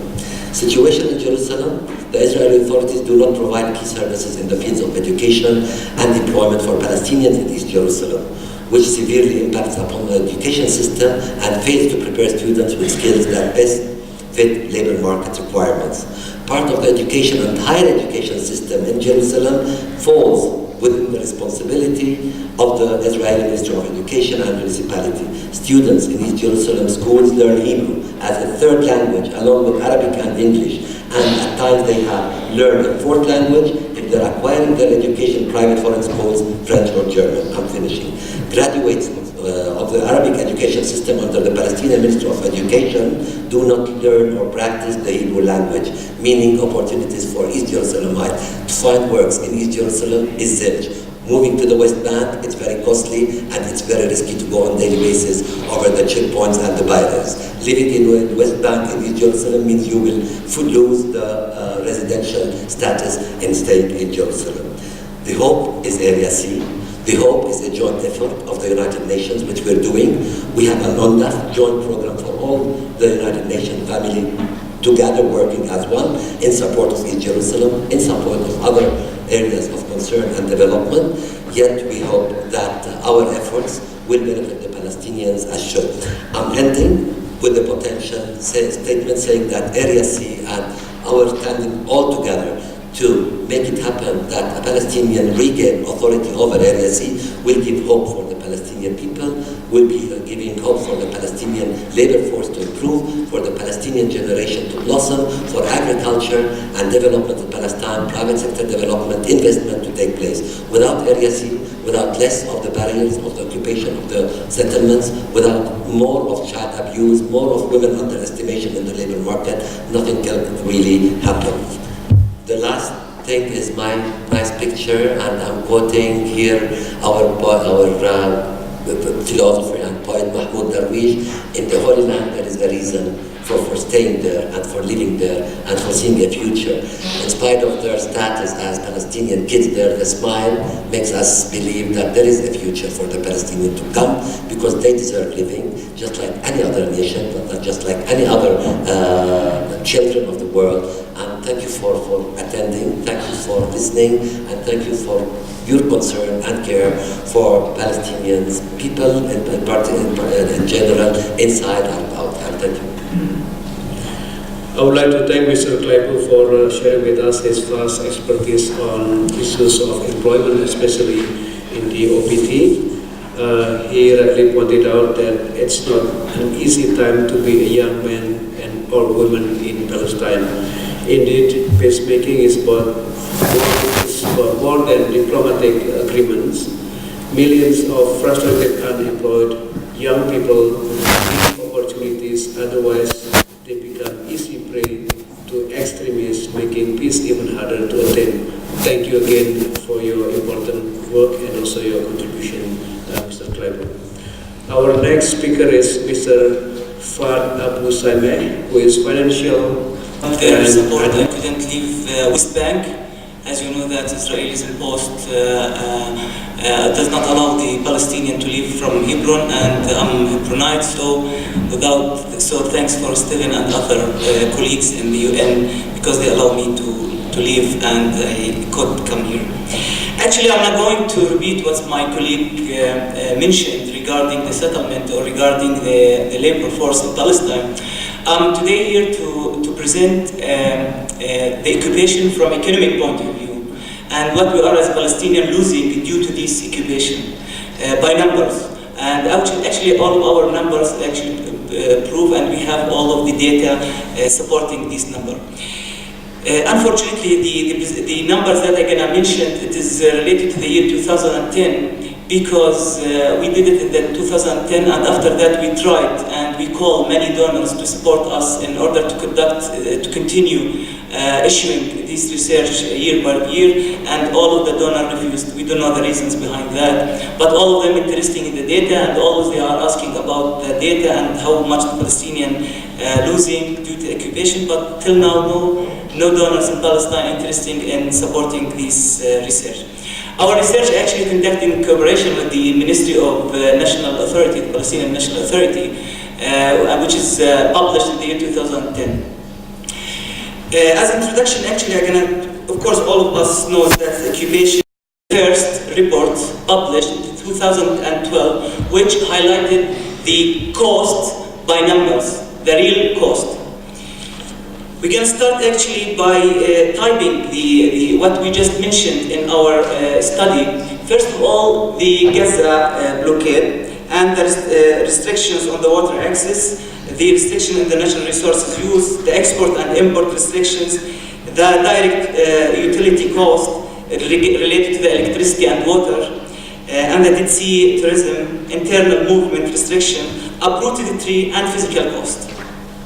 Let's start talking about the cost of the blockade in Gaza. Everybody talking about the blockade in Gaza, but if you're just looking to the situation and compare it with the year 2004 and what is the cost of the blockade in Gaza, we can find the following. Gaza GNP should be in the year 2004 $2.8 billion. Compare it with the Gazan GDP in the year 2010, which is $1.34 billion, which we interpreted as the cost of the blockade in Gaza in the year 2010, of course. This is equal to 109% of the Gaza GDP in the 2010, the losses.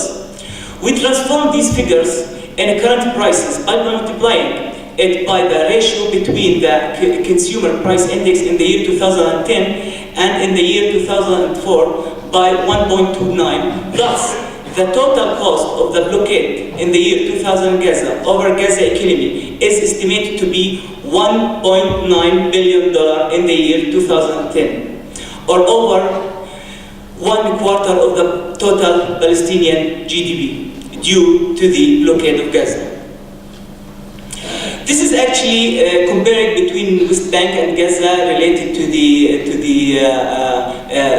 GDP, and you know that the West Bank is higher than Gaza. But if we look to the dedicated GDP, how it should be in Gaza, and how is the reality, and how it's declining after the year 2005. So this is actually the real situation due to the blockade in Gaza, and all of these actually translated to numbers, which is $1.9 billion per year. Let's talk about the import and export. If we look to the import and export, there is lack of availability and higher cost of inputs to production due to the dual use. There is item listed actually in our study related to that. The cost of the restrictions in handling, processing, and transporting import and export. Unfortunately, we cannot quantify the losses in the East Jerusalem because the lack of adequate data. But if we look to this figure, we compare between West Bank and Gaza and Israel, and how much the Palestinian paying in order to export or import. If we look to this document, we will find that the Israelis, to documentation preparation, they need only 4 days, which cost $110. But for the Palestinian, they need 10 days, which equals to $310. If we're just looking also to the customs clearance, they need only 1 day, but for us it's 6 days. For the ports and terminal handling, they need 3 days. Oh, it's the same, because this is in the private sector, by the way.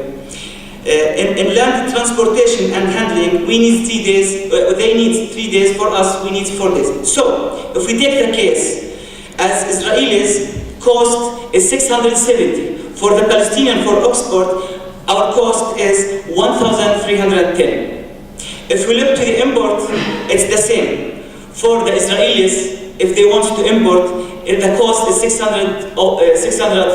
For the Palestinian, it's 1,225. This is actually what's going on in Palestine. This is actually the cost that we are paying due to the occupation. And actually, all of these difference in the prices, who pay it? It's the customer, the Palestinian customer. That means that the products in Palestine is higher than Israel. And this is actually, many people there came to Israel, they said, no, the prices in Palestine is cheaper. No, I gotta tell you, the cost of the import and export product, let's say the import product in Palestine, it's higher expensive. It's more or less double the price, the cost of the Israelis they imported from outside. Is this No, this is actually by case, by container, by one container. So this is for the export and import, and all of these numbers mentioned here actually we collected over 1 year. Now, we are talking about the restriction on the use of the water resources. Everybody knows that the water is available in West Bank, but Israeli, they are controlling all of the water, and they just distributed the water for the Palestinian Water Authority, which is distributed through the municipalities in West Bank. But the quality of the water is poor in many of the Palestinian territory. Waterborne diseases is a major problem for the Palestinian, created substantial cost and losses, of course. The annual cost of the health impact of the poor water and sanitation in the children 5 years old or less is $20 million. We are paying $20 million for the people who have diseases because of the poor of the water. The estimated potential $1 billion worth agricultural production in Jordan Valley through an examination of the series of evidence. Israeli also using approximately 769 million cubic meter of the Jordan River water annually. All of these lose, if we translate it to dollar, it's money. It's losses that Palestinian loses due to the occupation. The Palestinian paid, of course, higher cost for the water consumed and for agricultural production. The potential revenue from the Israelis controlled natural resources in the OPT. The extraction of the salt and minerals in the Dead Sea. It's forbidden for us to use the Dead Sea. It's forbidden, even for the Palestinians, it's forbidden to go for a tourist to swim in the Dead Sea.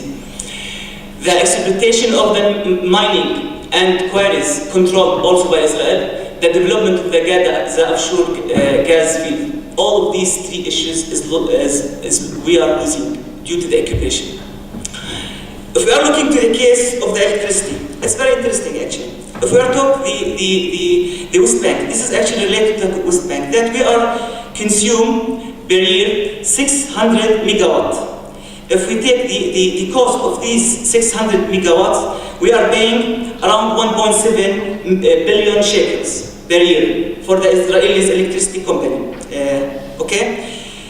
If the Palestinians were able to produce electricity from West Bank, from their own power plants using their own natural gas, the cost would be like that. The 600 megawatt we consume will cost only 662 million shekels. The difference actually it's almost 1 billion shekel per year. So we are paying to Israel 1 billion shekel per year because we are not able to generate our electricity. This is the case in West Bank. If we take the case in Gaza, Gaza actually is consuming less than West Bank, and because they only consume 180. If we take the cost of this electricity use, it's almost 198 million shekels per year.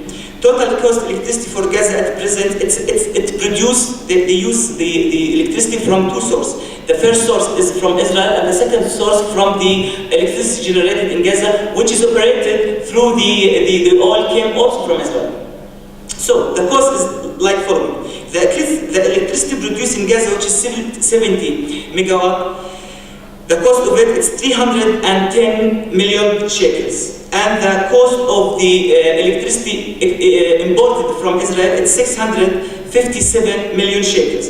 So if the extra cost of electricity for Gaza is 657 minus, so we are paying more 458 million shekels. So in total, we are paying more cost for the electricity, about 1.5 billion shekel per year.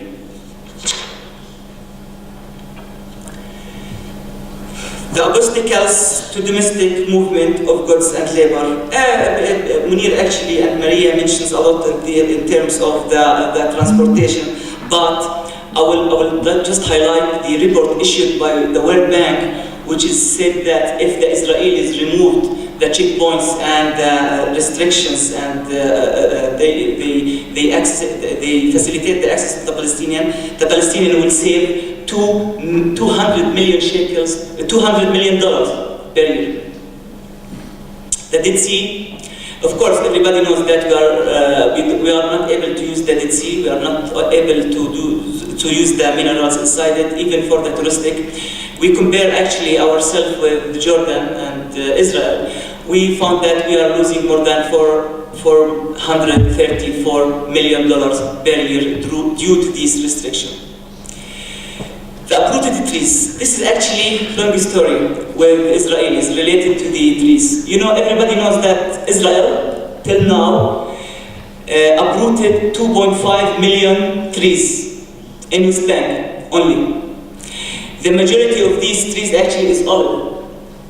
So, due to these uprooted, we just calculated, as economists, we calculated how much these 2.5 million trees can be planted. So, we are losing, due to these uprooted trees, about $55 million per year. So, all of these also losses. This is actually an example of the checkpoints which is used by the Israeli. Actually, Maria, she mentioned a lot about that. So, but I would like just to mention that they use different techniques of checkpoints and gates, and there are many. I will show you later more. So, this is actually this is the West Bank, and which includes 72 checkpoints now. And we have also partial checkpoints, which is 26. We have also road blocked 94, and earthbound 163. And we have iron gates all over around this bank, which is 120. And we have watchtower tower, 71 watchtower in West Bank. And we have wall and agriculture gate around 113. So the total is 660. So imagine how much the Palestinian is losing due to this restriction. In addition to the 78 obstacles in H2 area in Old City in Hebron. So we have 738 obstacles within this small area. This is actually an example of the road that we have to use it instead of the normal road, which in our opinion, in our case, that's translated to cost, more cost for the Palestinian of transportation. This is another example for the northern part of West Bank. And this is actually another example, but here actually, I'm going to show you the case of Bethlehem and Ramallah. This is actually the normal route between Bethlehem through Jerusalem to Ramallah in order to reach Ramallah. So this is the normal one which the Palestinians use it since many years. Now we are using different road, which is Wadi Nar. So we are using this red way. So imagine the cost of using this red way instead of the old one. So all of these actually we translated to cost. Now this is the way between Bethlehem and Hebron. We're supposed to use this way, direct way, which is Route 60. It's about 22 kilometers, which is we could cross it through 25 minutes. Now we have to use this way, which is about 40 kilometers, and it's destroyed totally actually, and it stops for us like 100 minutes. This is another case, and at the end, in the year 2010, we came with this conclusion that we are losing $6.8 billion due to the restriction from the incubation and due to the opportunity we lose because of the incubation. So, what's to do? We are actually a local organization, and we have vision and mission that we want to support the people to stay in West Bank, and we don't want the people to leave. So what to do within all of these numbers? Who can believe that Palestinians are losing 6.8? You know, in addition to this number, I just did a survey 3 months ago about the permit and the magnetic card that the Palestinians should take it in order to enter to Israel. Do you know how much the Palestinians paying to Israel in order to get the payment? $400 million per year.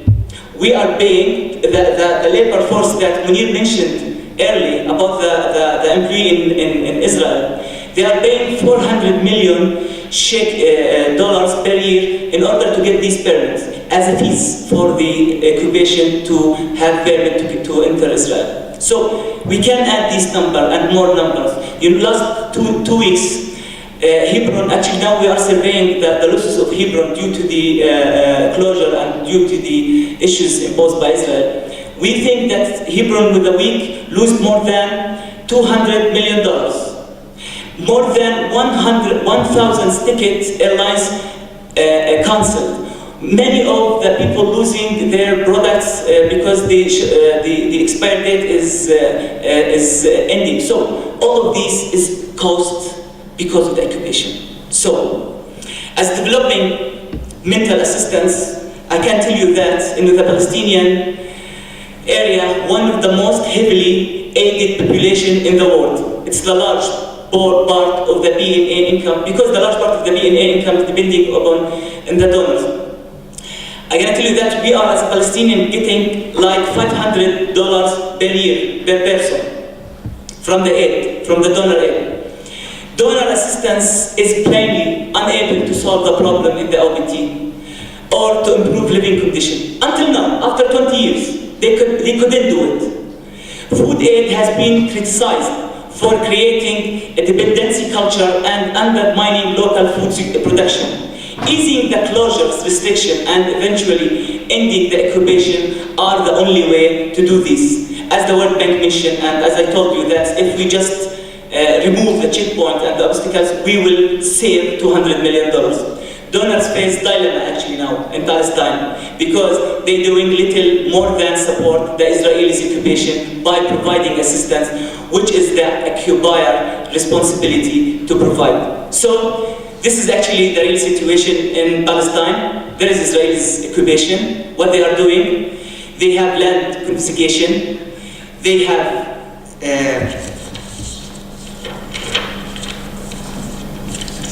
uprooted trees. They uprooted like 2.5 million trees till now.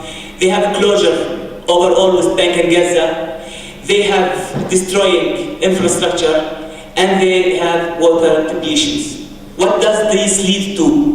This leads, actually, the land confiscation leads to absence of geographical integrity, which leads to land fragmentation and lack of open space and increased urban density, which leads to obstacles against overall development planning, of course. That leads to investment shortage. Nobody came to invest in Palestine from outside. Even the people who came, now they left because of these obstacles and because of these issues, which leads to limited economic opportunity, of course, and this also leads to decrease in agricultural production and social and health problem, of course, and increased unemployment rate, as Munir mentioned. All of this will lead to poverty. So the solution in the people, what the people of the Palestinians do? It's despair and extremism and immigration from West Bank. Thank you. Thank you very much, Mr. Abu Saleh. The issue of the economic cost of the occupation is very close to the continental history of Nairobi due to the severe deterioration of the situation on the ground in recent weeks. I thank Mr. Clark for agreeing to speak here at such notice. The floor is yours. Mr. Chairman, let me thank you for inviting us to speak here and accepting me in the place of James Raleigh. Let me start by conveying his greetings, James's, and also that of Robert Seri, the Special Coordinator for the Middle East Peace Process. James, as you say, was regrettably unable to participate in this meeting. And I also want to thank the organizers of the seminar and its members for continuing to convene this important event.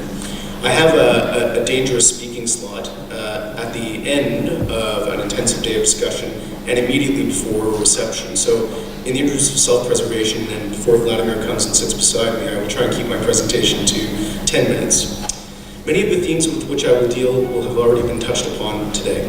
But in keeping with the question that Kenya's permanent rep to the United Nations asked, I hope to point in some practical directions as to what we should all now be working towards. As many speakers have already indicated, this is a turbulent time in Palestine, Israel, and indeed the Middle East more broadly. The suspension of peace negotiations since the end of April, the volatile situation on the ground, and in the region more broadly, all have the effect of drawing attention away from one basic fact: that it is only with the conclusion of a final status agreement that resolves all issues, including borders, security, refugees, and the status of Jerusalem, that Palestinians and Israelis alike will fully realize their aspirations.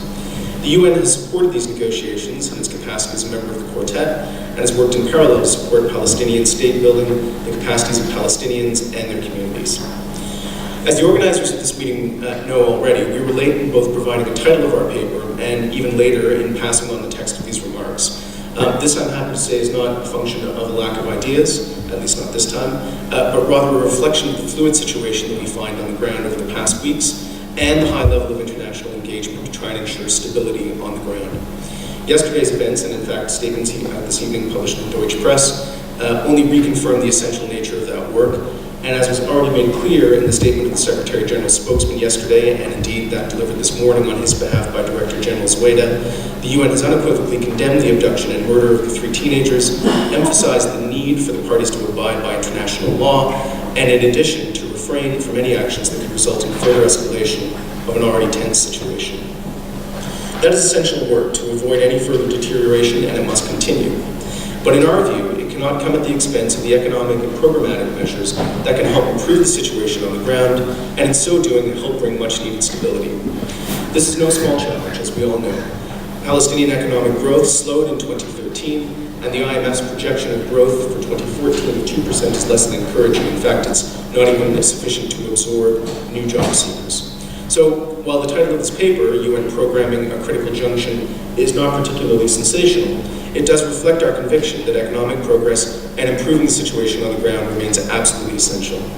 That means continuing our advocacy, for example, on movement and access, something that we've already touched upon, and other enabling measures, but it also means working to scale up international programming, including through the United Nations. That programming has always been an essential support to Palestinian state building, but it has taken on even greater importance in the current environment, and particularly following the announcement by President Abbas of the formation of a government of national consensus headed by Prime Minister Hamdallah that will abide by PLO commitments. That agreement holds out the prospect of reuniting the West Bank and the Gaza Strip under one legitimate Palestinian authority. We've already indicated our support for those efforts, including by addressing the increasing political, security, humanitarian, and economic challenges in the Gaza Strip. Now, that's easy to say, but we all know it's extremely hard to achieve.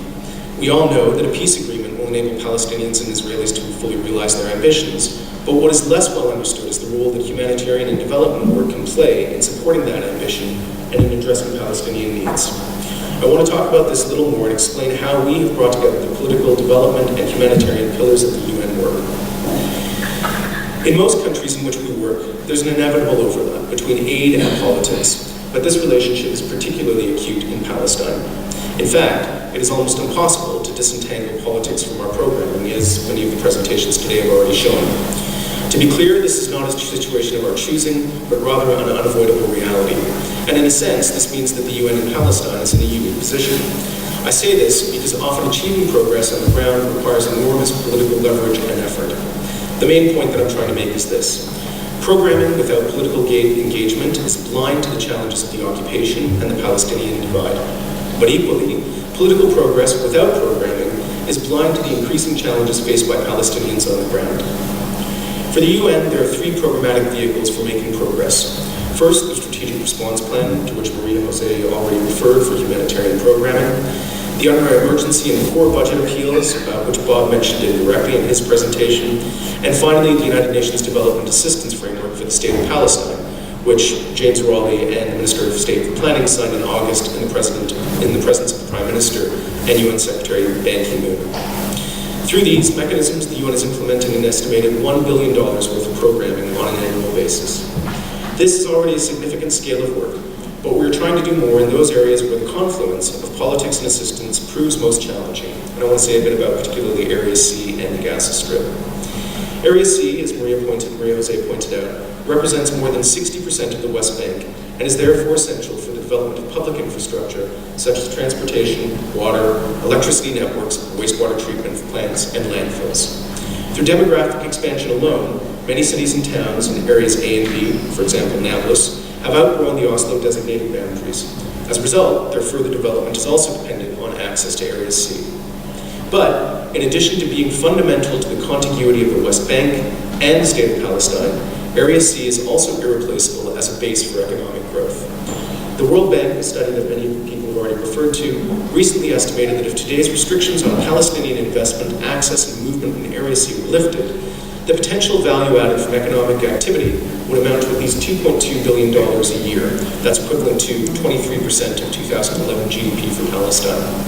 This would include agriculture, Dead Sea mineral exploitation, stone mining, quarrying, construction, tourism, etc., etc.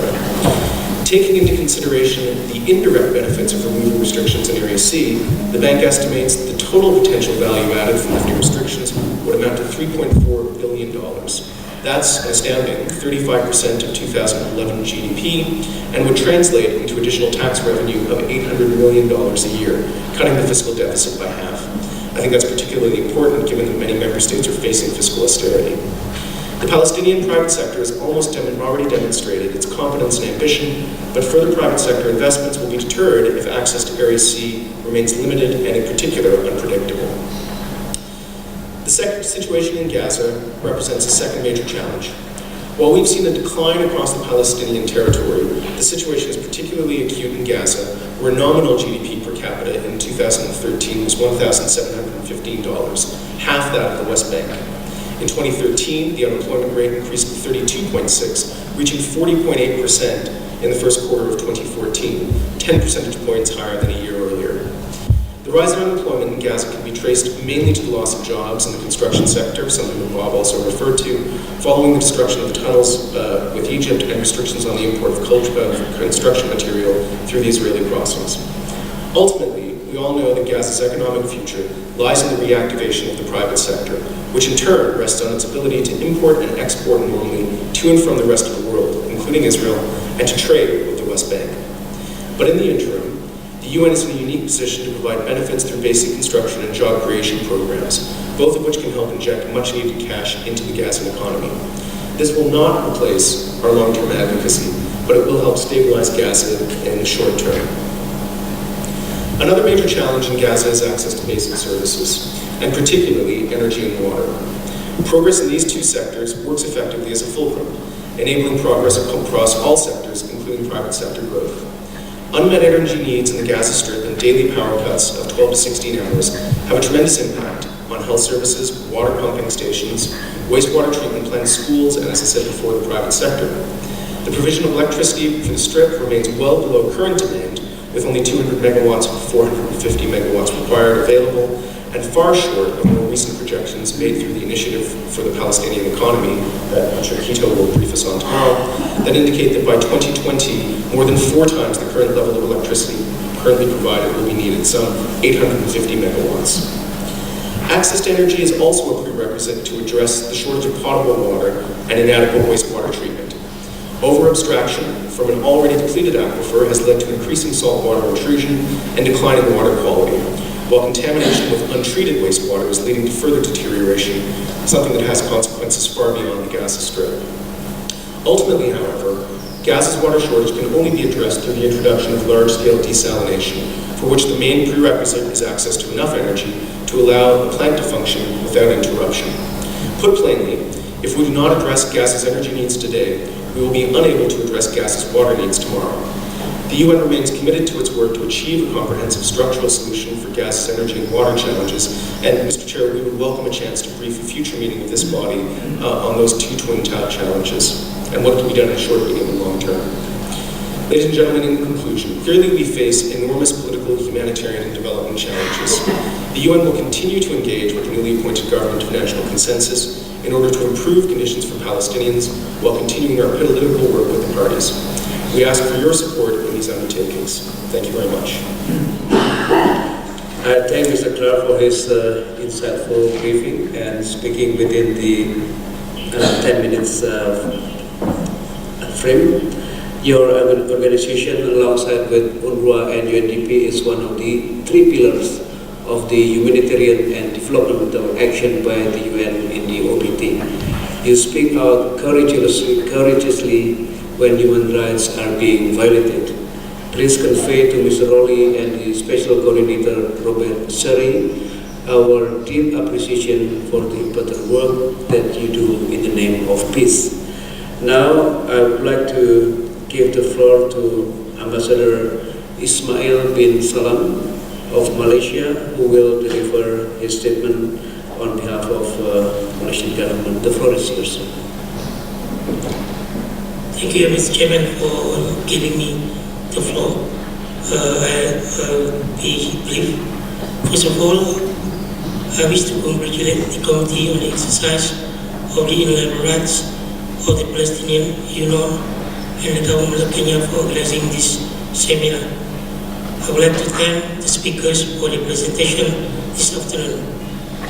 I have no particular question to the speakers, but just wanted to share with the meeting today what has our government recently done to support the humanitarian situation in Palestine.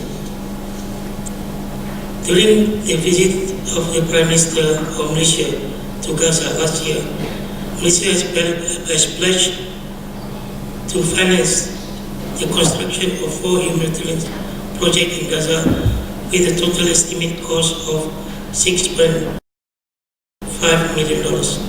This project includes $4 million for a vocational school, Al-Madrasa Al-Marizia.